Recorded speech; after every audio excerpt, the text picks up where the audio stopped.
If you want to understand Shakespeare, you have to stop reading your historical source book and start reading Ovid. When Orsino says he was turned into a deer, he's stealing a myth about being eaten alive by your own mind.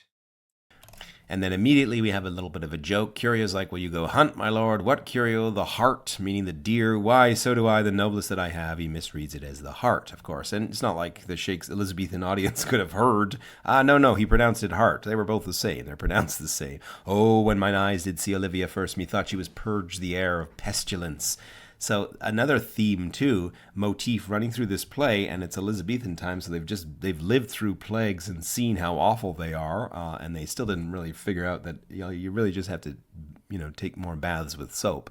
But anyways, love is sort of like something that purges the air of pestilence, right? The foul smell of plague and pestilence is sort of soothed and fixed by the perfumed air, the flowery air. Here we have the sea and the spirit. Where's that thing about? Oh yeah, the breath that breathes upon the bank of violets, stealing and giving odor, right? So we kind of pick that up.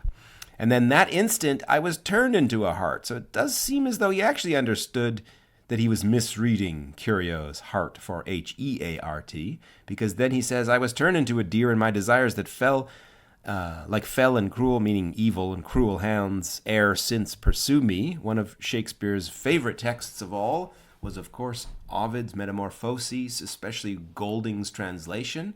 Though, I wouldn't actually recommend you read Golding's translation because it's kind of hard to read nowadays. Ezra Pound really loved it, but just pick up any translation of Ovid if you're gonna have any text to read alongside Shakespeare. I know a lot of people buy like Hollingshed and stuff to see the original source of where I don't know, Lear and Hamlet came from, but actually Ovid is far more important in terms of like Shakespeare recycles, and it was obviously moved by about 5 stories that Ovid tells so beautifully in his sort of poem of endless change, Carmen Perpetuum.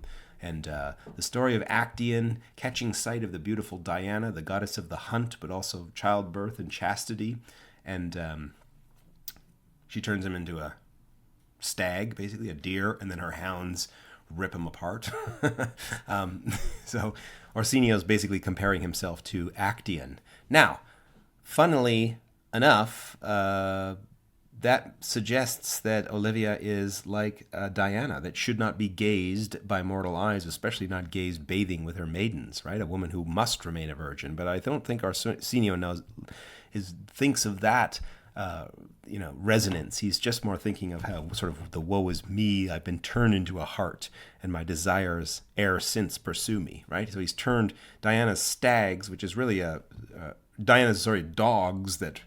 Oh, I guess it's actually Actaeon's own dogs that rip him apart. Oh yeah, now that I think about it, it's Actaeon's own dogs, so that makes more sense. His own desires, since when he's transformed into a deer, his dogs represent his own desires, and of course then his desires turn on him and sort of eat him. The fell and cruel hounds pursue him.